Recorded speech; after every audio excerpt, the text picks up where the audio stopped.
नमस्कार दोस्तों, गुरु संस्कार चैनल पर आप सभी दर्शकों का एक बार फिर से स्वागत है। दोस्तों, मैं अपनी बात बताने से पहले आप लोगों के सामने एक क्षण बोलना चाहता हूँ। होठ लगाए बांसुरी तो ठहर गया व्रज धाम, थिरकने लगी राधा जब मुस्कुराया घनश्याम। सुना है तू हर जर्रे जर्रे में रहता है, फिर जमी पर मस्जिद तो कहीं मंदिर क्यों है। तू ही लिखता है हर किसी की मुकद्दर यहाँ, तो फिर यहाँ कोई इतना बदनसीब और कोई सिकंदर क्यों है। तो दोस्तों, अभी आप गुरु महाराज के मुख्य बिंदु से हनुमान जी का एक भजन सुन रहे थे। दोस्तों, इस प्रसंग को पूरा सुनने से पहले गुरु महाराज एक भजन सुना रहे हैं। तो दोस्तों, पहले यह भजन सुने, इसके बाद हम कथा की ओर बढ़ेंगे। घट में प्राण कबू तो दीन दयाल के भनक पड़ेगी का, कबू तो दीन दयाल के भनक पड़ेगी का। आइए प्रेम से थोड़ी देर हरी चर्चा कर ले। ओ भैया तोरे अंगना, तोरे अंगना, ओ भैया तोरे अंगना, आगे बढ़े रे भैया, भैया तोरे अंगना, आगे बढ़े रे भैया, भैया तोरे अंगना। ताली बजा के ये राम जन्म का भाव से बधाई है, आप लोग सब गाइए।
बालक है, अनोखा है, उसकी उपमा किसी से दी नहीं जा सकती है। तुलसीदास जी महाराज ने कहा कि रामचंद्र को किसकी उपमा दूं? रामचंद्र की छवि राम ही बनी है। बोले कि उनकी छवि को उपमा उन्हीं से दी जा सकती है और कोई उपमा नहीं है। ये अनोखा स्वरूप है उनका।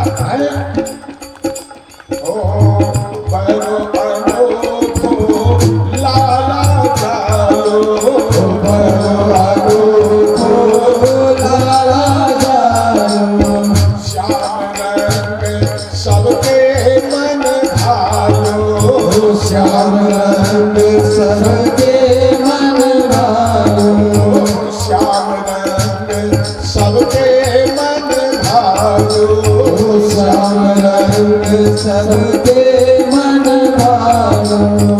अवधवासी को मन हर्षायो, अवधवासी को मन हर्षायो।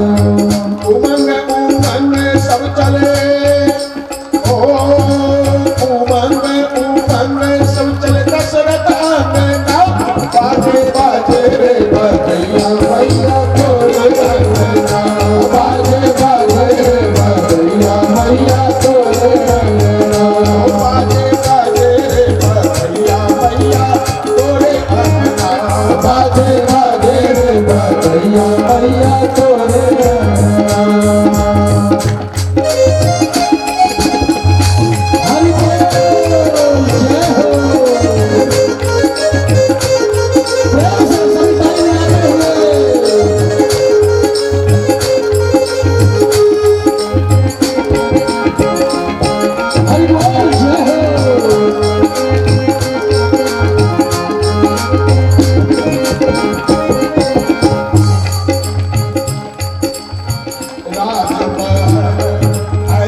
सब लोगन से बनो सुहारो दौड़ दौड़ सब सखिया आई दौड़ दौड़ सब सखिया आई दौड़ दौड़ सब सखिया आई मंगल भवना बाजे बाजे रे बगैया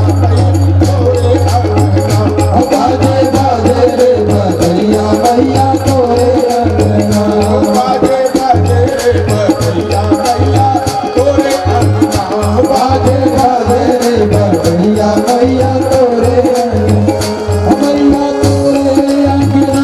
मैया तोरे अंगना मैया तोरे अंगना मैया तोरे अंगना बाजे बाजे रे बगैया मैया तोरे अंगना बाजे बाजे रे बगैया मैया तोरे अंगना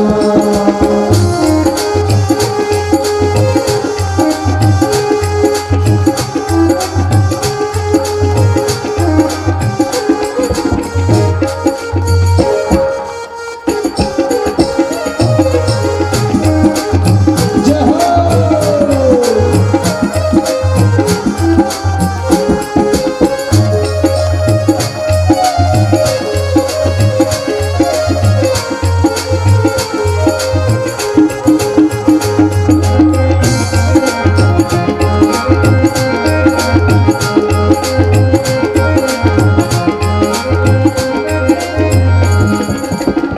ब्राह्मण वेद पढ़त है ब्राह्मण अपने वेद पढ़त है ओ ब्राह्मण जहाँ तहाँ वेद पढ़त है ब्राह्मण जहाँ जहाँ वेद पढ़त है दशरथ राजा उनको दान करत है दशरथ राजा उनको गान करत है बाग पीताम्बर कांधे पे धरत है पाग पीताम्बर कंध पे धरत है नारी को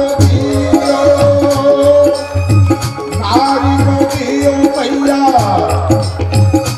ये तो ब्राह्मण को दिया लेकिन नारी को क्या दिया अरे नारी को दियो धन्ना चुगरी कांगना जय हो बाजे रे बगैया मैया तोरे अंगना बाजे बाजे रे बगैया मैया तोरे अंगना बाबा दशरथ को हीरा मोती दान कर रहे लेकिन मैया कौशल्या स्त्रियों को साड़ी देती है कंगना देती है चुनरी देती है और इस तरह से उनको मंगलसूत्र आदि से सजा रही है बाजे बाजे रे बगैया मैया तोरे अंगना हो बाजे बाजे रे बगैया मैया तोरे अंगना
राजभवन में धूम मचाओ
बोलिए चारों भैयन की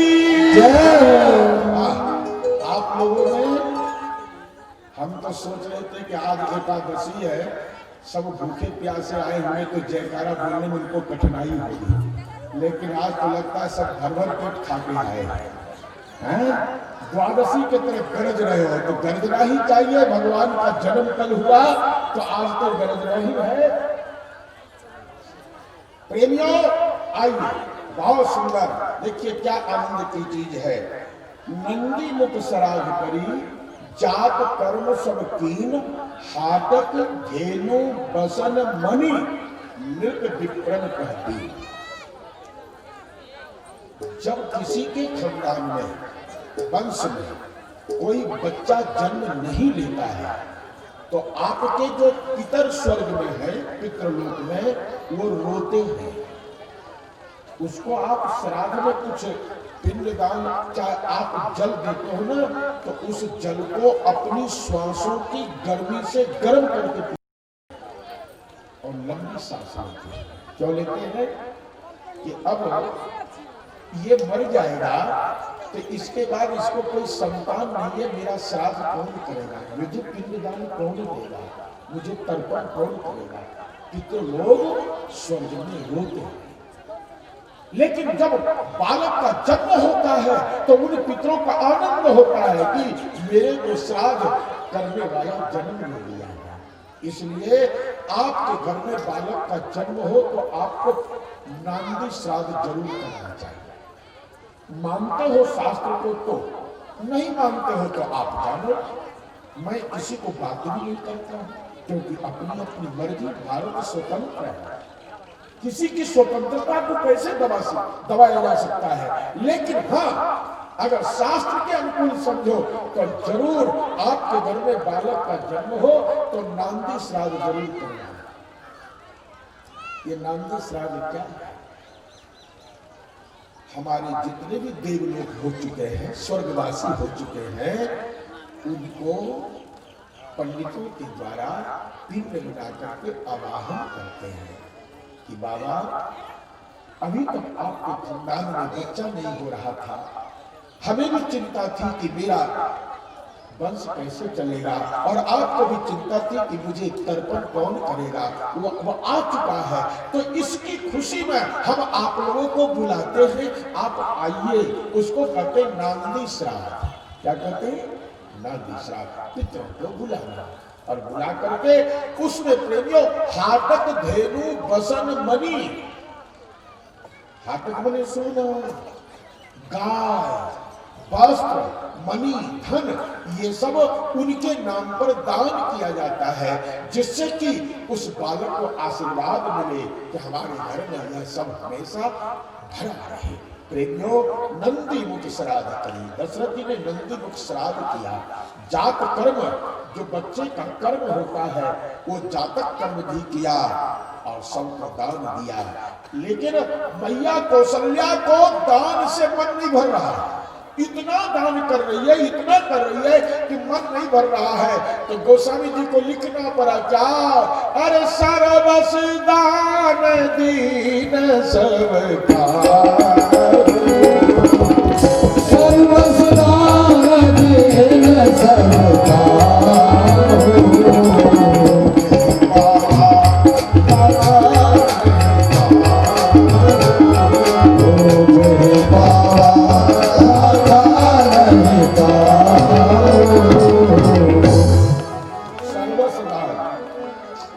सर्वस्व दान दे दिया गया।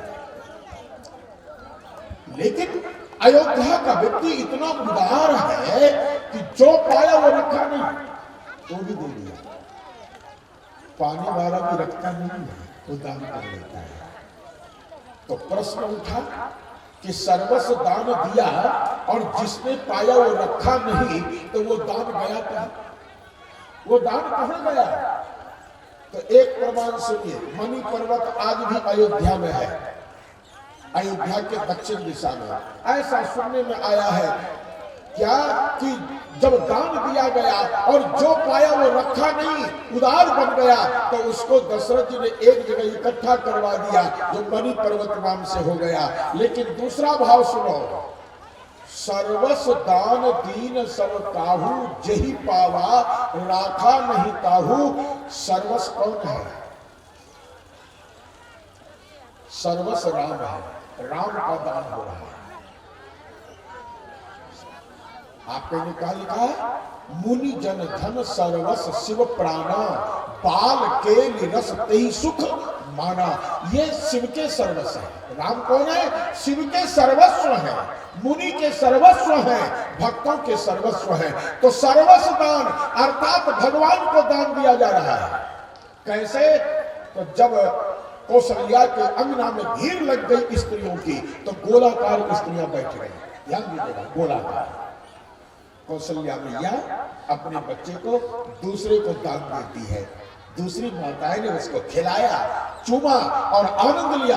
तीसरे को दिया, तीसरे ने चौथे को दिया, चौथे ने पांचवें को दिया। ये क्रमशः एक दूसरे के गोद में जाते जाते जाते वह गोलाकार जो माताएं बैठी थी, वो राम फिर घूम करके कहाँ आ गया? कौशल्या जी की गोद में आ गया। जब गोलाकार माताएं बैठेंगी और कोई वस्तु एक दूसरे को दिया जाएगा, तो वो दूसरे घूम घूम के कहाँ आएगा? जहां से निकला है। इसलिए सर्वस दान दीन सब काहू, जही पावा राखा नहीं ताहू। तो वह भगवान का दान एक दूसरे के गोद में दिया, लौट के कौशल्या जी के गोद में आ गया। तीसरा भाव इसका सुना। तीसरा भाव है सर्वस नहीं है, रामचरितमानस पढ़ना। सर्वसु है, सर है, वह है, स्व में छोटी ऊ का मात्रा है, जिसको हर्षऊ बोलते हैं। हर्षऊ दीर्घऊ होता है ना, तो छोटी ऊ का मात्रा है। तो क्या बनता है? सर्वसु। रामायण पढ़िएगा, देखना ठीक से। हाँ, यही तो है, एक एक मात्रा का बड़ा महत्व है। सर्वसु दान दीन सब काऊ। सर्व ने 5, वसु ने 8। उठाइए भैया कर, उठाइए मैथ देखिए, गणित को देखिए। सर्व में कितना होता है? 5। अब वसु में कितना होता है? 8। तो सर्वसु दान, इसका मतलब क्या हुआ? ध्यान से सुनना। सर्व ने 5, वसु ने 8। 5 और 8 कितना हुआ?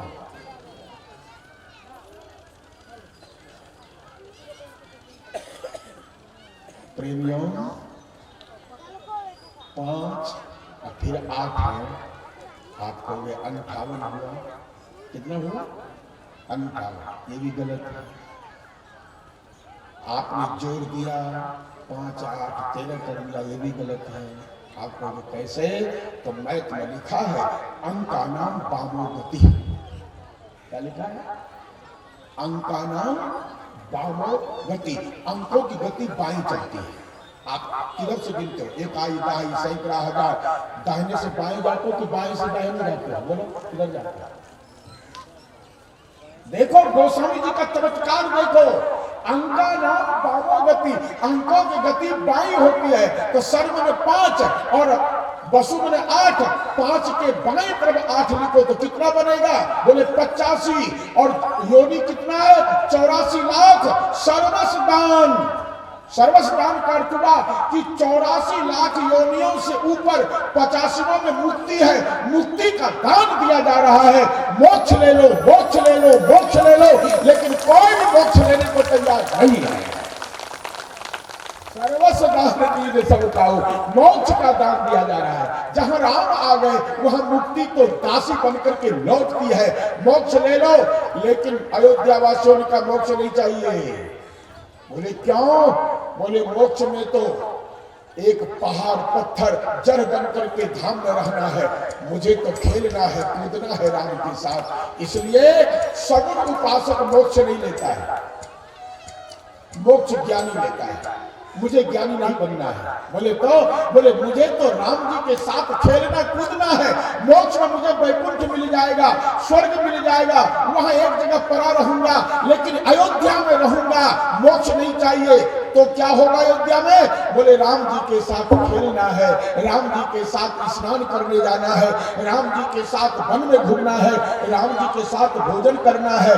तो सगुनो पासक मोक्ष न लेहि तिनकह राम भगति निज देहि। सुन लीजिए, सगुनो पासक मोक्ष नहीं लेता है।